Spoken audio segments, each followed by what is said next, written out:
362, 364, 64ను 2 66, 62, 392, 394, 94, 95, 96, 97, 98, 398 గింజలు. అయితే మనం ఎందుకంటున్నాం అంటే ఇప్పుడు ఈ గొలుసు ఉన్నది అనుకో, ఇప్పుడు సపోజ్గా ఏంటంటే ఒకరు నీళ్ళు చక్కగా పెట్టకపోయినా, ఇప్పుడు ఇది ఇక్కడ దాకా పోటాకు నుంచి బయటకు వచ్చింది అంటే మనకు 380 గింజలు వచ్చినాయి. సుమారుగా ఇంట్లో ఏదన్నా వాళ్ళకు తెగుళ్ళు పురుగులు వచ్చినా అంటే మనకు నికరంగా మనం ఏమంటున్నాం అంటే 380 గింజలు వచ్చినాయి కదా, అందులో మనకు 10% తీసేసిన దాదాపుగా ఇంకొక 350 గింజల వరకు అయితే ఉంటాయి. యావరేజ్ 300 పైన అయితే ఖచ్చితంగా ఉంటాయి. ఇప్పుడు మీరు ఇక్కడ చూడురి, నేనైతే ఈ ఫీల్డ్ అంతా ఒక 4 acres ఉంది. ఇక్కడ చూడండి, ఫీల్డ్ చూడండి, ఈ గొలుసు చూడండి, ఇది మొగి పురుగు చాలా చక్కగా కంట్రోల్ చేసినాం మనం.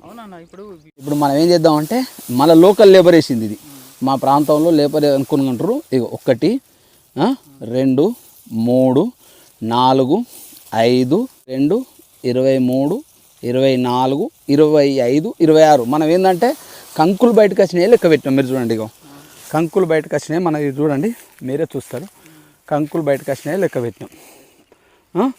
ఇక్కడ చూడండి మీరు, ఎక్కడ కూడా మనకు గాల్మిజ్ అనేది లేదు, దోమ లేదు. మీరే ఎంత చక్కగా ఉన్నదో చూడండి, మీరే బీపీటీ లాగానే ఉన్నాయి, మీరు ఏం తేడా లేదు. మన ఖరీఫ్లో కూడా ఎన్నో బాపతి నేను పట్టించిన, అన్నం కూడా తిన్నా, మీకు బీపీటీ లాగానే ఉన్నాయి. బియ్యం కూడా పొట్ట తెప్పలేదు. నేను తెలిసిన సైడ్ దగ్గర పోతే కూడా చూసిండు, ఇది వెంకటరెడ్డి బాగానే ఉంటుంది, వచ్చే ఖరీఫ్లో నువ్వు సాగు చేసుకుంటే మేము తీసుకుంటాం, గవర్నమెంట్ కూడా ఉంటుందంటే సాగు చేసినాం. మీరు చూడండి, ఇది లోకల్ లేబర్ వేసారు, ఇంకా వెస్ట్ బెంగాల్ లేబర్ అయితే ఇంకొక తరాకు ఉండు. చూడు ఎంత బాగున్నదో. ఇదో ఇవన్నీ ఈ పండుబారినాయని పిల్లాకులు, ఆల్రెడీ వరి కోత కచ్చినప్పుడు పిల్లాకులు అన్నీ అవుతాయి. ఇంకా చూడండి మీకు తల్లాకులు ఎంత నీట్గా ఉన్నాయో చూడండి. ఇదో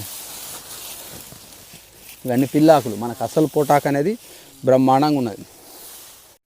ఇది ఇంకొక వారం రోజులు ఉంటుంది ఖచ్చితంగా. 145 రోజులు అయితే పంటకాలం ఉంటుంది. నేను మొదలే చెప్తున్నా, పంటకాలం 145 రోజులు తగ్గది.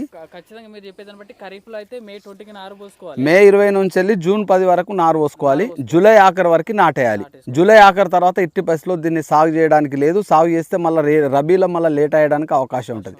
కాబట్టి అదే ఆంధ్ర ప్రాంతానికి పోతే, ఆంధ్ర ప్రాంతాల్లో పోయినప్పుడు వాళ్ళు వాళ్ళు సాగు చేసినా కూడా వాళ్ళకి ఇబ్బంది ఉండదు. కొన్ని ప్రాంతాలు ఒకే టైంలో సాగు చేస్తారు. మన తెలంగాణలో కూడా కొన్ని